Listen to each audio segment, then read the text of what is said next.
Assalamualaikum warahmatullahi wabarakatuh. Ya, apa kabar sahabat kicau, sahabat pecinta aviari semuanya? Salam lestari. Bertemu lagi dengan kami, yaitu Aviari Lembur Badak ya, channel Aviari Lembur Badak.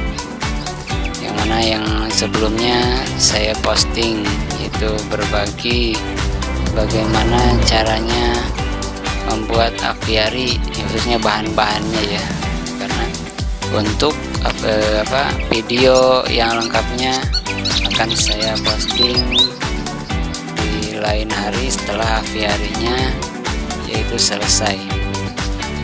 Dan untuk kali ini di dalam video saya akan membahas yaitu tentang bagaimana sih cara membedakan burung sikatan kipas jantan dan betina, dan gimana cara biar cepat ngepur, biar cepat mau makan pur gitu ya.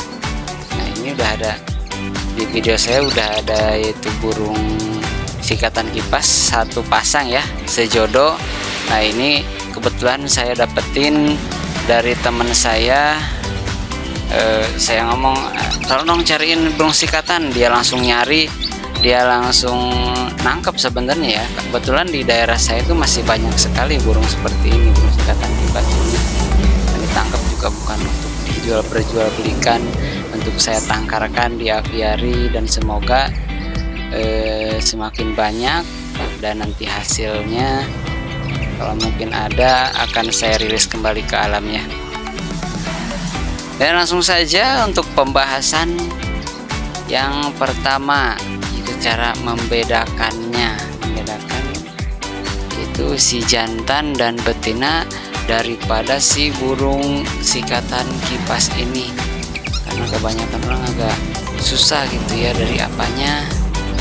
Dan kalau kita melihat channel-channel YouTube lain untuk membedakan sikatan kipas jantan dan betina ini, yaitu dari katanya sih dari alis gitu kan, dari alis, dari warna bulu dan lain sebagainya. Untuk itu kali ini saya akan coba membahasnya, gimana cara membedakan jantan dan betina, dan agar cepat ngepur dan biar cepat rajin berkicau. Nah, kebetulan burung saya ini baru sekitar 3 hari, 4 hari ini, dan dia udah mau ngepur dan udah rajin juga berbunyi setiap harinya. Nah, langsung aja kita bahas yang pertama, bagaimana caranya membedakan si burung jantan dan betina. Oke. Nah, ini dia video dari dekat, bisa diperhatikan dan bisa diamati ya. Yang pertama yaitu dari ukuran tubuh. Untuk si jantan itu yang di kanan, dan si betina itu yang ada di sebelah kiri. Nah, si jantan itu dia masih ada ekor walaupun patah ya. Nah, itu yang pertama itu dari postur tubuh si jantan itu lebih panjang ya, dan si betina itu lebih pendek ya, lebih membulat. Nah, dan untuk dari alis menurut saya, kalau diperhatikan dari video saya ini, si alis si jantan itu lebih pendek sebenarnya ya, dan terlihat si betina malah lebih panjang dari alisnya ya. Nah, dan yang kedua, jadi untuk alis menurut saya tidak begitu signifikan untuk membedakannya ya. Dan yang kedua yaitu dari warna bulu. Terlihat si betina itu dia ada corak-corak ya di dadanya, dan si jantan itu dia lebih lebih tegas gitu. Warnanya pun jadi lebih hitam, dan si betina itu dia warna lebih pudar, lebih ke kecoklatan. Yang kedua. Dan yang ketiga dari suara. Kalau kita perhatikan, si betina itu dia lebih suara sering kek. Nah, itu betina sudah pasti, karena apa? Kalau si jantan dia tidak mengeluarkan suara-suara seperti itu. Nah, menurut saya sih begitu ya. Jadi kalau si jantan itu dia bersuara lebih ke lantang, suaranya lebih ke apa sih, jadi tidak intinya kalau misalkan ada suara yang krek gitu, itu dia udah dipastikan itu betina. Nah jadi saat kita dekati, saat kita lihat didekati itu kalau ada krek itu udah pasti betina ya. Dan yang selanjutnya yaitu dari kaki si jantan itu, dia lebih nyengkrem, dia lebih besar, terlihat lebih lebih nyengkremnya itu lebih kencang gitu loh dan lebih tegak. Mungkin cuma itu saja sih sebenarnya. Jadi kalau misalkan memang ada dua seperti ini, itu sangat mudah sekali untuk membedakan yang mana jantan dan yang mana betina. Dan kalau misalkan dilihat dari suara, si betina itu dia lebih kemancing suara, dan saat bersuara si betina lebih ke krek aja gitu sebenarnya. Jadi tidak ada variasinya. Nah, untuk melihatnya ini dia videonya.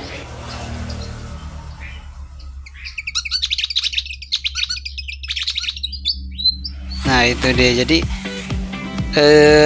si jantan itu dia suara lebih bervariasi ya daripada si betina yang hanya cuma krek aja dan memancing memanggil si jantan untuk berbunyi gitu.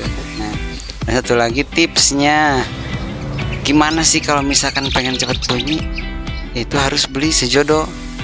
Nah, kalau ada sejodo, saya jamin dia si burung akan cepat dan rajin berbunyi seperti itu ya.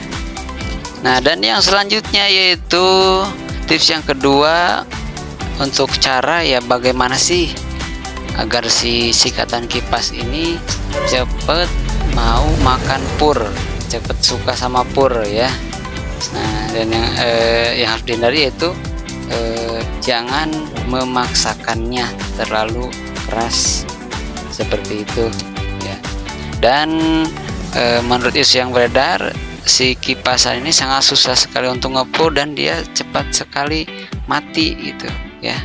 Nah dan ini dia untuk takarannya, caranya gimana sih? Nah itu berikan dia ulat Hongkong sebanyak-banyaknya, jangan ditakar dulu, jangan ditakar. Jadi dan untuk pemberiannya itu sebanyak-banyaknya. Dan untuk pemberiannya itu kita campur dengan pur halus ya, dengan campur dengan pur halus yang banyak di toko-toko, kita aduk. Untuk pur halusnya untuk yang pertama kali pemberian itu sedikit aja. Nah kalau ini saya memberikannya purnya yang dibanyakin dan ulatnya yang disedikitin karena dia udah mau makan pur ya. Jadi saya udah tidak terlalu dibanyakin ulatnya, yang dibanyakin itu purnya. Dan untuk pemberiannya sehari diberikan itu 3 kali sehari, pagi, siang, dan sore ya. Jangan lupa untuk pemberian itu jangan terlalu diukur-ukur, jadi berikan dia sebanyak-banyaknya gitu ya. Nah, karena agar dia tidak lemes. Dan ini setelah 4 hari ini si burung saya ini udah, si kipasan saya ini udah mau ngepur, lihat tuh kotorannya juga sudah pur semua. Dan walaupun kemarin saya coba untuk tidak diberikan ulat Hongkong, dan si pur halusnya itu ternyata habis dan dimakan habis. Nah jadi sekarang saya udah atur tidak terlalu banyak ke si ulat Hongkongnya ya. Dan begitu seterusnya, kita amati dari kotorannya, apakah dia mau mengepur atau belum, atau kotorannya itu udah campur pur atau belum. Dan lihat kalau misalkan masih encer, berarti dia itu belum mau makan pur. Kalau misalkan sudah menggumpal, berarti dia itu sudah mau makan pur ya. Itu tipsnya. Jadi jangan terlalu dipaksakan, perlahan-lahan dan sabar. 3 kali sehari pemberian, dan jangan terlalu dipaksakan ya. Nanti juga dia gampang kok, pasti dia mau makan pur ya. seperti itu. Dan satu lagi, kalau dia mau cepat makan pur, belinya itu sejodoh ya kalau si burung kipasan ini, karena tingkat stres si kipasan ini sangat tinggi. Nah, oh iya, untuk satu lagi tipsnya, gimana sih cara memilih si sikatan kipas ini biar dia nggak cepet mati.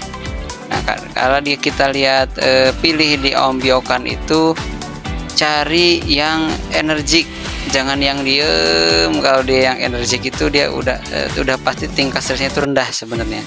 Kalau yang dia diem banyak ngelamun itu sudah dipastikan si burung itu tingkat stresnya tinggi dan kemungkinan dia akan cepat mati ya saat kita bawa ke rumah seperti itu. Nah, dan mungkin untuk sementara itu dulu ya untuk tips membedakan bagaimana jantan dan betinanya itu si sikatan kipas, dan bagaimana cara agar cepat mau makan pur sepertinya itu. Dan jangan lupa like, comment, subscribe, dan aktifkan tombol loncengnya untuk info-info selanjutnya dari aviari lembur badak. Dan karena sekitar beberapa hari lagi si sikatan kipas ini akan saya rilis atau masukkan ke aviari saya sendiri ya. Oke, nah itu dia teman-teman, cukup untuk kali ini. Bagi ada yang belum jelas silahkan tanyakan di kolom komentar, insya Allah saya akan menjawabnya satu persatu. Oke, mohon maaf apabila ada kekurangan dan ada kesalahan. Terima kasih. Wassalamualaikum warahmatullahi wabarakatuh.